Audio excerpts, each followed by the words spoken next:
Hello dear student, स्वागत करता हूं आप सबका एक बार फिर से बोर्ड एग्जाम स्टडी में। बच्चों, अगर आप क्लास 12 के विद्यार्थी और आप 2025 में एग्जाम देने जा रहे हैं तो ये क्लास आपके लिए बहुत ही ज्यादा इंपॉर्टेंट है। बच्चों, आज के क्लास में हम लोग कवर करेंगे क्लास 12 ज्योग्राफी का चैप्टर 4, जिसका नाम क्या है, प्राथमिक क्रियाकलाप। बच्चों, इस अध्याय के हम लोग विविध ऑब्जेक्टिव क्वेश्चन को यानी कवर करने जा रहे हैं। इससे पहले हम लोग जो इसका यानी थ्योरी क्लास को कर लिए और साथ साथ में सब्जेक्टिव क्वेश्चन को भी कंप्लीट कर लिया। अगर आप लोग नहीं देखे हैं तो चैनल पर विजिट कीजिएगा, वहां प्लेलिस्ट बना हुआ, प्लेलिस्ट में जाकर के आप देख सकते हैं। ठीक है, तो इस अध्याय यानी चैप्टर 4 में हम लोग उन सभी ऑब्जेक्टिव क्वेश्चन को इंक्लूड किए हैं जो आपके एग्जाम के पॉइंट ऑफ व्यू से बहुत ही ज्यादा इंपॉर्टेंट है। देखिए, इस क्लास को अगर आप पूरी तरह से एंड तक देख लेते तो इससे बाहर आपको कोई भी क्वेश्चन देखने को आपके एग्जाम में नहीं मिलेंगे। ठीक है, इसलिए इस क्लास को आपको पूरी तरह से एंड तक देखना है एंड साथ साथ में अपने अपने फ्रेंड्स के ग्रुप वगैरह जहां भी है बच्चों, हर जगह आप लोग जो है जम करके शेयर करेंगे ताकि इससे आपके दोस्त लोगों को भी जो है हेल्प हो पाएंगे। ठीक है, एंड जो बच्चे आप लोग नए हैं, फिर से कह रहा हूं मैं, आप लोग चैनल को सब्सक्राइब कर लीजिए। इस चैनल के माध्यम से आपका बोर्ड एग्जाम का संपूर्ण तैयारी करवाया जाएगा। ओके,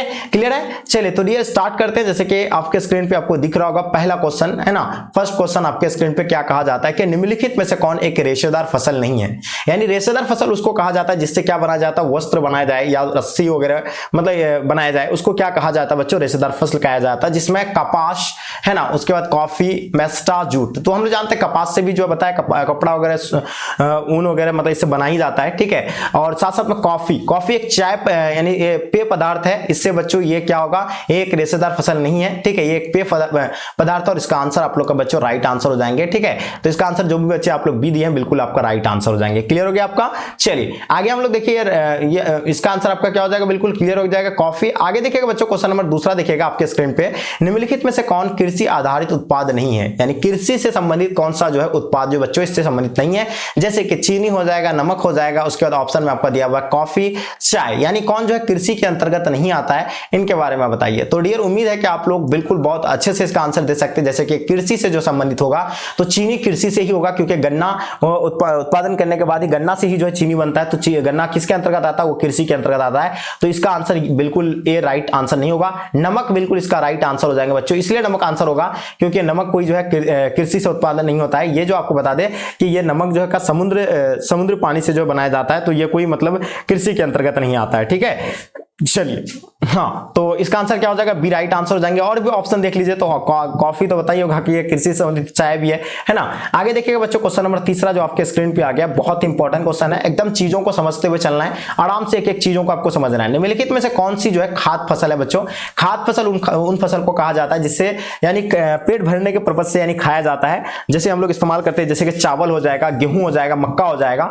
तो ये पेट भरने के पर्पज से हम लोग जो खाते हैं इसको क्या कहते हैं बच्चों, ये खाद्य फसल कहते हैं। ठीक है, जैसे कि आपका क्या हो जाएगा, गन्ना। ये गन्ना हम लोग क्या डेली हम लोग यूज करते हैं, नहीं, कभी शौक के तौर पर खाते हैं तो नहीं होगा। ये तो खाद्य फसल उसको कहते हैं जो हम लोग डेली के बेसिस पे खाते हैं और पेट अपने भरने के पर्पज से। ठीक है, तो गन्ना हम लोग यानी शौक के तौर पर खाते हैं, ये तो नहीं होगा आपका खाद्य फसल। एंड कॉफी भी आपका जो है क्या खाद्य फसल नहीं होगा, ये भी शौक से पिया जाता है। ठीक है, चलिए, पेट भरने के पर्पज से नहीं किया जाता, ये शौक से ऐसे पिया जाता है। ठीक है, उसके बाद देखा जाए मक्का, बिल्कुल ये हो जाएगा क्योंकि इससे रोटी वगैरह सारा चीज से बनाया जाता है। और इसका आंसर आप लोग का क्या हो जाएगा बच्चों, सी बिल्कुल राइट आंसर हो जाएंगे। क्लियर हो जाएगा? चुकंदर भी नहीं होगा, तो इसका राइट आंसर क्या हो जाएगा, सी बिल्कुल परफेक्ट आंसर हो जाएंगे। क्वेश्चन नंबर 4 देखिएगा बच्चों, जो आपके स्क्रीन पे आ गया, बहुत इंपॉर्टेंट क्वेश्चन है। आप इन चीजों को जो है समझना है आपको। निम्नलिखित में से कौन सी एक आर्थिक क्रिया ग्रामीण बस्तियों की जो है मुख्य आर्थिक क्रिया है। देखिए, आपको पता होगा ना, है ना, कितने सेक्टर में इसको डिवाइड किया गया, 5 सेक्टर में, जिसमें से 4 सेक्टर जो बहुत इंपॉर्टेंट है।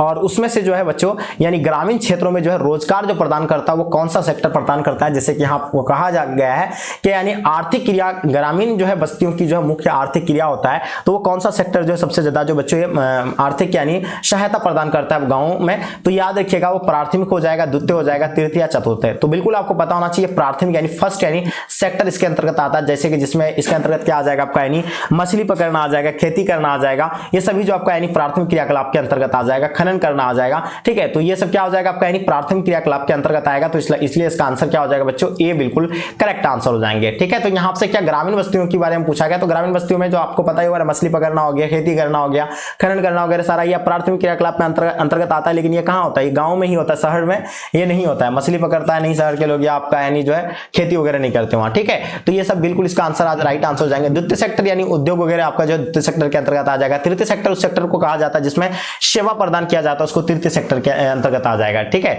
चलिए, तो अब आगे हम लोग देखते हैं बच्चों, आपके स्क्रीन पे आ गया क्वेश्चन नंबर 5, निम्नलिखित में से किसे जो है कर्तन दहन कृषि भी कहते हैं। देखिए कर्तन दहन कृषि ये बहुत इंपॉर्टेंट क्वेश्चन है ना, जो आपके एग्जाम के लिए जो बहुत इंपॉर्टेंट है। देखिए कर्तन दहन कृषि जो बच्चों यानी किसको कहा गया है, पहला ऑप्शन क्या दिया हुआ है, सघन निर्वहन कृषि बिल्कुल नहीं होगा इसका, आदिम निर्वहन कृषि बिल्कुल इसका आंसर आपका बच्चों क्या हो जाएगा, आदिम निर्वहन कृषि जो है बिल्कुल करेक्ट आंसर हो जाएंगे। ठीक है, तो ये कर्तन दहन कृषि भी कहते हैं किसको, यानी आदिम निर्वहन कृषि को जो है कर्तन दहन क्या कहते हैं, यानी आदिम निर्वहन कृषि को जो है कर्तन दहन कृषि कहते हैं। ठीक है, तो क्लियर हो गया आपका। चलिए आगे देखिएगा, क्वेश्चन नंबर 6 देखेंगे बच्चों, आपके स्क्रीन पे आ गया। फूलों की कृषि जो कहलाती है उसको क्या कहा जाता है, यानी फूलों की कृषि को क्या कहते हैं बच्चों, इनके बारे में बताइएगा आप लोग, है ना।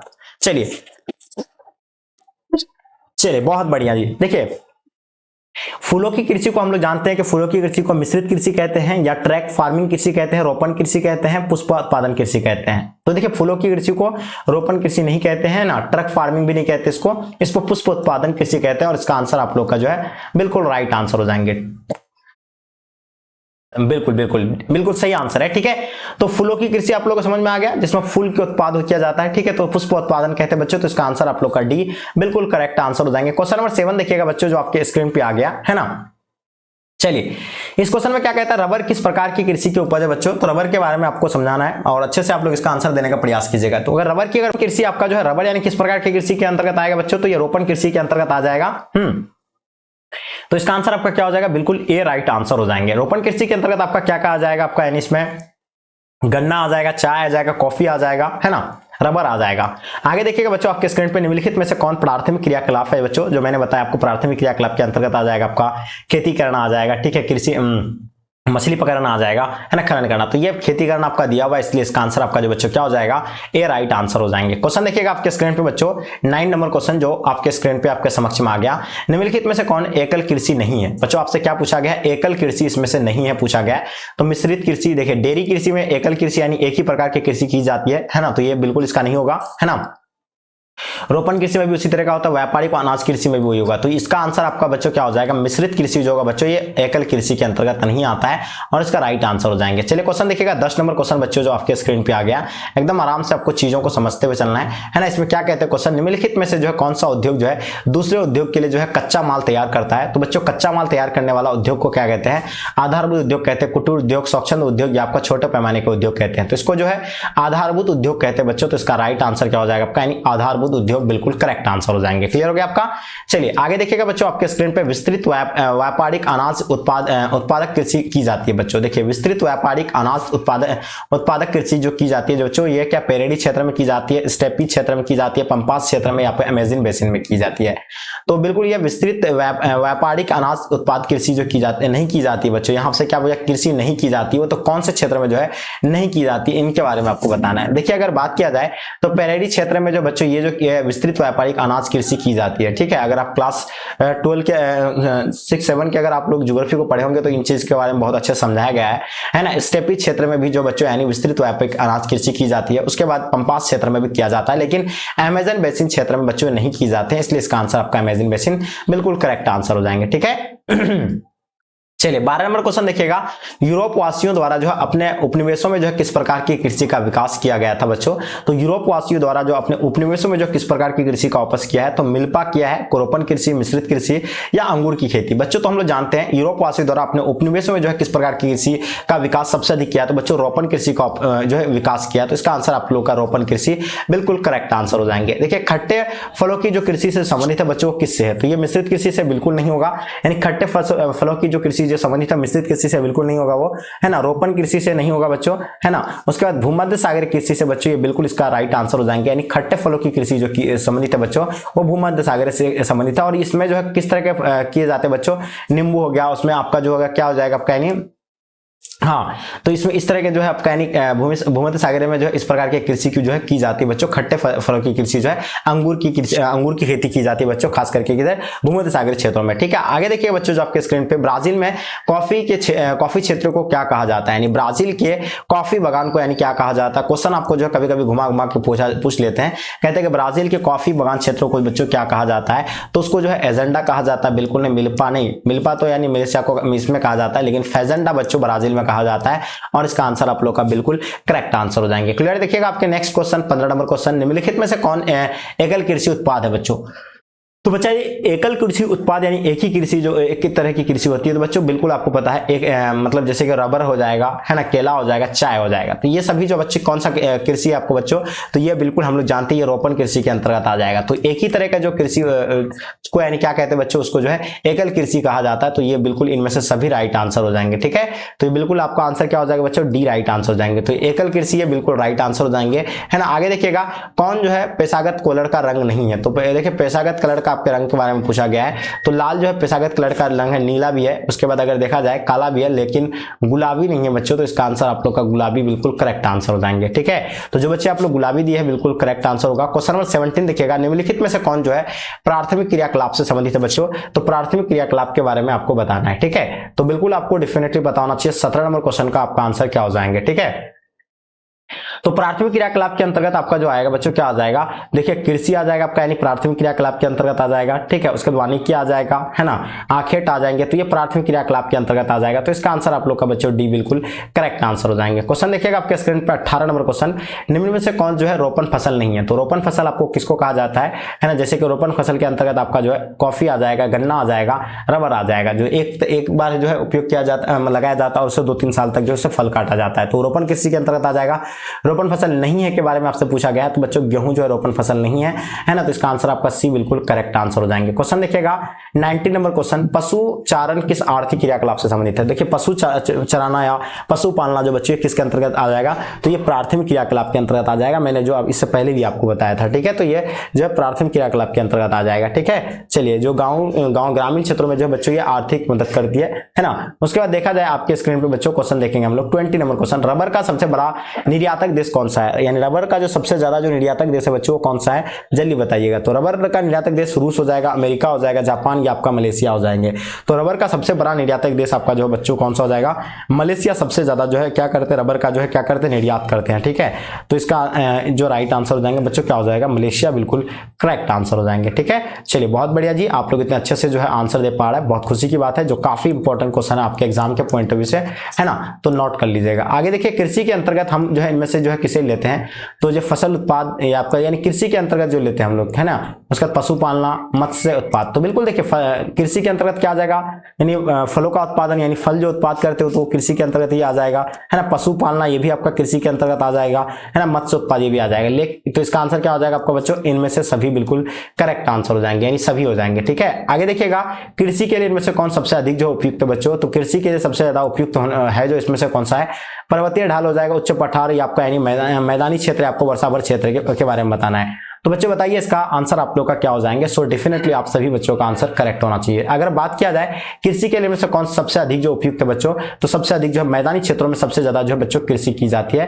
देखिए पर्वतीय ढालों में जो है कृषि करना बहुत ही कठिन होता है, उच्च पठार में जो है नहीं किए जाते हैं, है ना। वर्षा के क्षेत्र यानी सबसे ज्यादा अगर जहां वर्षा भी होता है तो वहां भी जो है बच्चों यानी खेती करना संभव नहीं है, लेकिन मैदानी क्षेत्रों में बच्चों बहुत ही संभव है। और इसका आंसर आप लोग का सी बिल्कुल करेक्ट आंसर हो जाएंगे। कृषि निर्धारण में किस कारक का भारत में सबसे जबरदस्त हाथ है बच्चों, कृषि निर्धारण में किस कारक का भारत में जबरदस्त हाथ है बच्चों, तो वो भूमि का है, वर्षा का है, मिट्टी का है या रासायनिक खाद उपयोग का।